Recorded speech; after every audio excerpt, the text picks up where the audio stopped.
Hi, I'm Daniel Anstandig, and this is Innovation 19.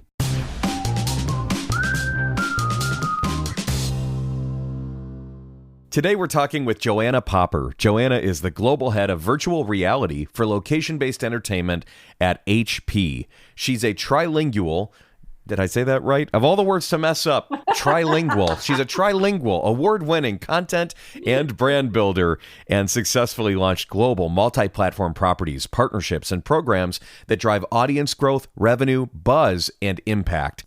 Hey, Joanna, welcome to our Unilingual Innovation 19. Hey, Daniel, it's nice to be here. So you've made a career out of anticipating what's next and staying ahead of the curve with emerging markets and new technologies. And obviously you see a ton of new technology. So I'm curious if you could take us into your instinct. How do you know that you're seeing something new that is actually going to stand the test of time? Well, that's a great question. Well, if I look back in my career, and someone mentioned it. So today I'm working in virtual reality at HP, bringing the future of computing into the world. I've also worked with the new audiences, the Hispanic audience in the U.S., new markets, emerging markets in Wall Street throughout my career. And I think the data points you in the direction. You see what's growing, what's coming, what's going to be useful, what the trends are, where the world is heading. What are we going to need next? Who is that next audience? How are people using technology? How are people interacting with content? Those have been trends that I've looked at. And some can start as a kernel, right? It can start as something like streaming or VOD, and you have a whole huge television business of people still watching in a traditional way, but then you start seeing numbers, you start seeing trends around, it looks like people are using more DVR and watching at a different time. It looks like people are watching more television when they're on their phone. There were points where people used to think, oh, no one will watch content, on a small screen, a small screen being a cell phone or a tablet, or with our mobile lifestyles and our interest in watching whatever, whenever, that became a really important trend.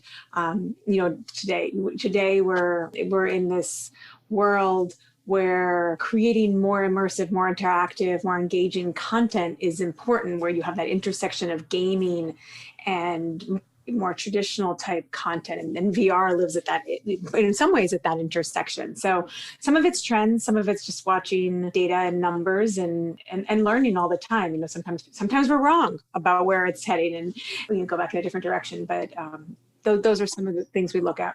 All right, let's talk about VR, virtual reality. I'm a huge tech enthusiast. When I saw Ready Player One in the theater, I thought, this is it. We're all going to have virtual reality goggles. We're going to be fully immersed.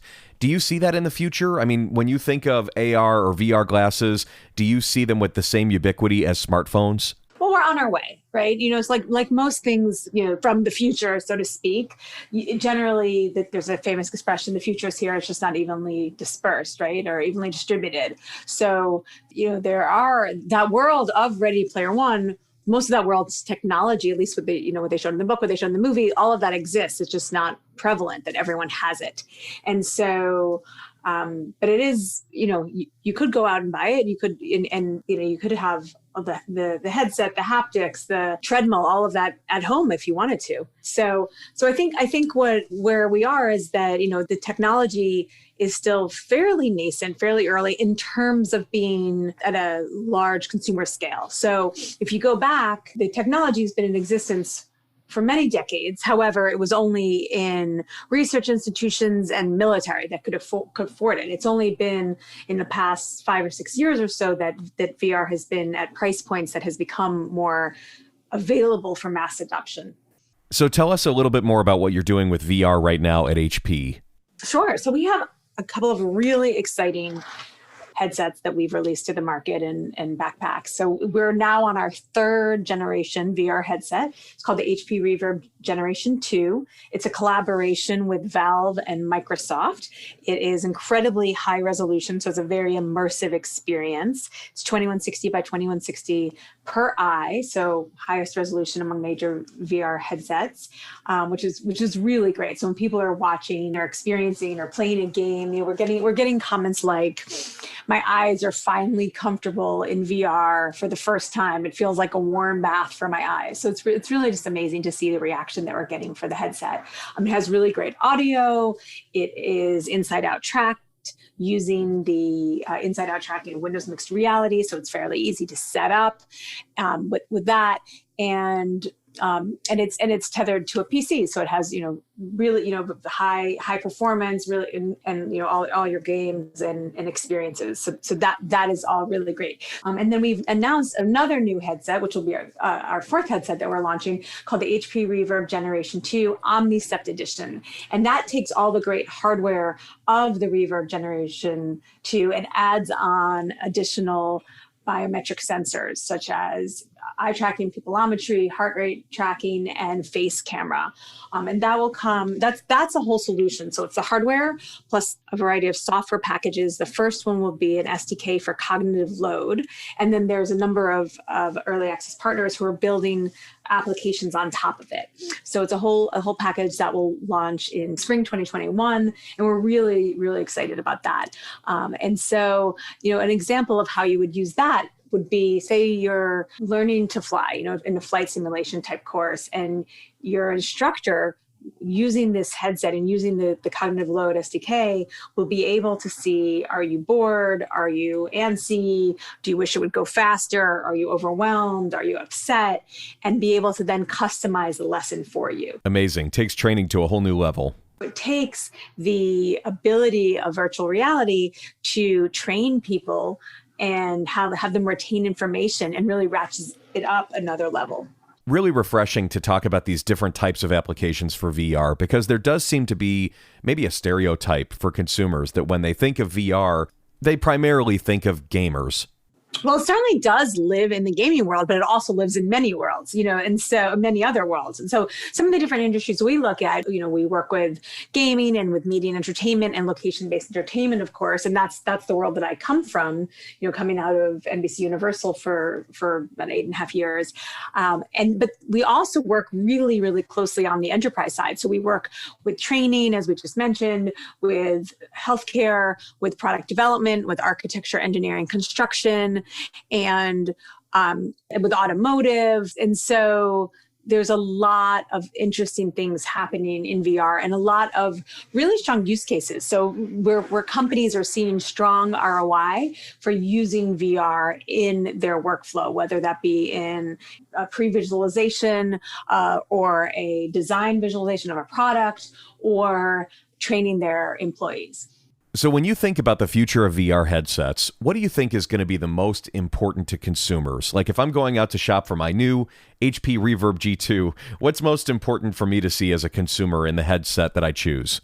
Well, it depends on what your use case is, but what we're seeing, and the reason we made a lot of the design decisions that were made that the R&D team made, the engineering team made on this headset, we saw that a really good immersive visual experience was incredibly important. And so that's why we made sure that we had this highest resolution 2160 by 2160 per eye experience. We put back in manual IPD adjust to make the wearing experience, the using experience, really comfortable on your eyes, to make sure that you could wear for many hours without having eye strain. We know that VR isn't just visual, it's also audio. And so we used headphones that are very similar to what Valve used in the Valve Index.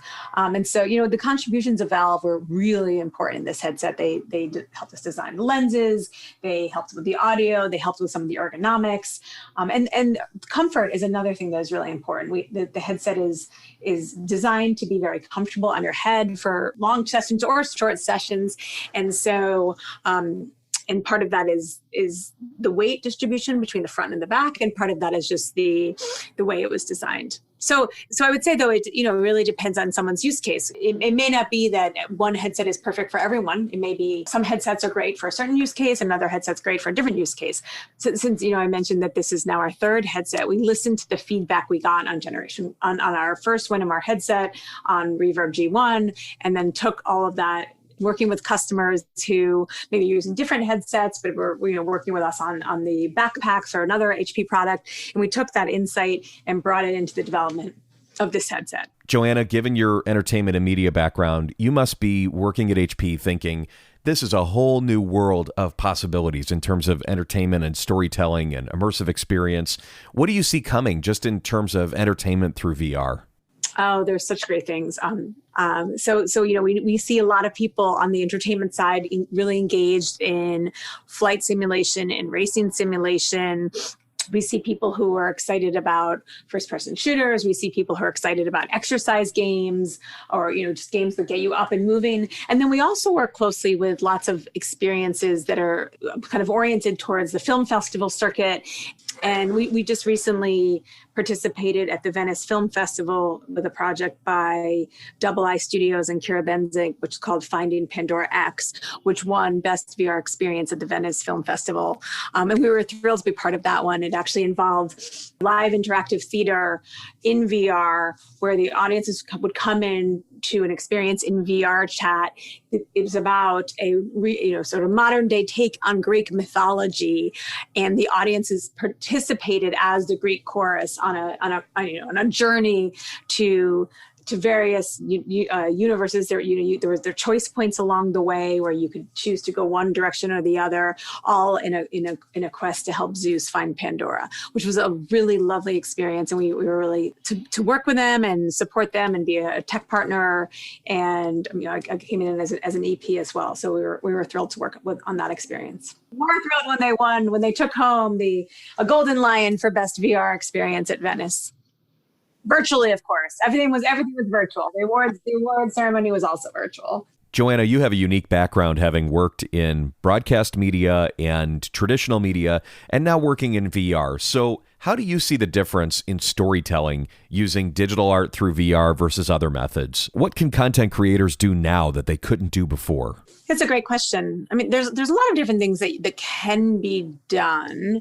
The things that stand out in VR that are somewhat different than other forms of storytelling. Some people say it's story living instead of storytelling because you yourself are really part of the story, or in some cases you're you're a protagonist in the story. In other cases, you may not be a protagonist, but you may be able to shape what happens in the story. Now, of course, that can be available in things like Bandersnatch, but that's not available in more traditional entertainment. So what I would say is that it can be more immersive.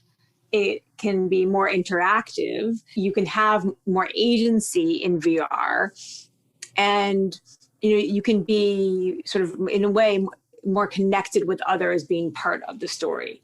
So some of those things may be true in some other forms of entertainment, but as a collective, I would use some of those descriptors of what you can do in VR that you can't do in some other forms of entertainment. As you talk about VR, I'm thinking, are people going to festivals in the same way in the future? Are they going to go to concerts? I'm also thinking that there are limited attendance events before, like red carpet debuts and so on, that now an entire giant virtual world could attend. There is. I mean, in this year, we've certainly seen it with the, caused by COVID.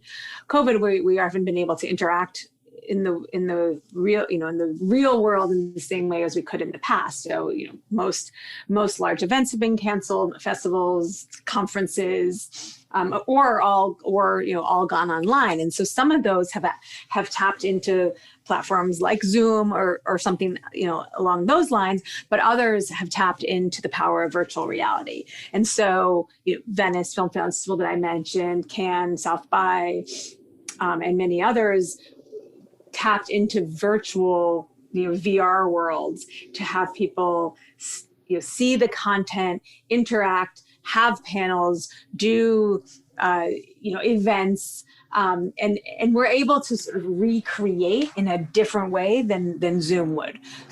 Even Burning Man, created an amazing platform in AltSpace where you could come in, pick your avatar, move around from on different camps in the playa, talk to people, hang out, get wings, put on roller skates, also you dance to Maya Warrior. So all sorts of things that you could have done if you had been to Black Wreck City, but this year weren't available. So it's an interesting thing because in some ways, you lose some of the togetherness of being live when you're in VR. Even compared to say Zoom, you lose some of the expressivity of facial expressions.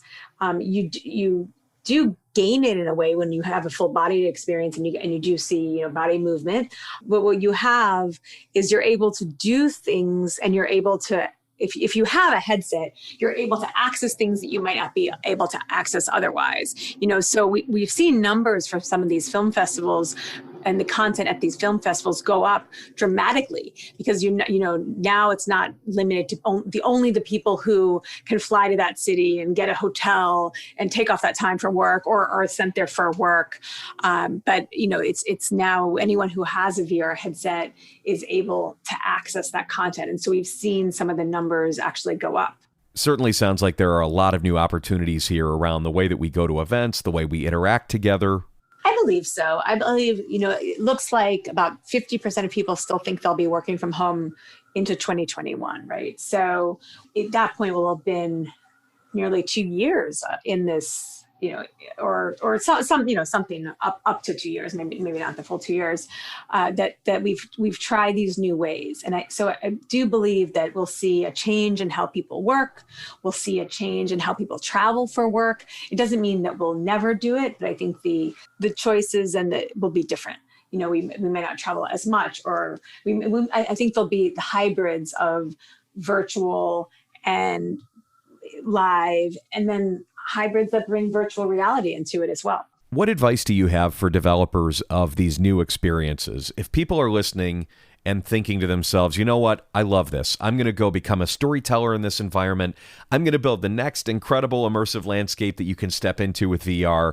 What advice do you have for them about creating the very best product in this space? Well, first I would say, experience as much as you can. See what people are doing, what's working, what's not working. There's a ton of content out there already. And so, if you can get a headset, try out the content. I think that is really important. If you don't have a headset, if you're not able to get a headset, try to find someone with a headset, or find a lab, or find a school, or find your way to see the immersive content that you can. And if you can't do that, at least check out the AR content, that is available on phones, and try to understand what's happening in that space, which may be more accessible for people if they don't have a VR headset. But that's the first thing I would say, is just experience as much content as possible. Because it's one thing to talk about all this, and then it's completely different to experience it. You can't explain your understanding into VR. You really have to experience it for yourself. And so I think it's incredibly important to understand what's happening in the industry, what's working, what's not working. And then, you're saying, how should storytellers be thinking about it? Think about what story you want to tell, what experience you want people to have, and how VR is unique, or what would be endemic about using VR, or why is VR endemic to that story? Right. Why choose this as a medium in the first place?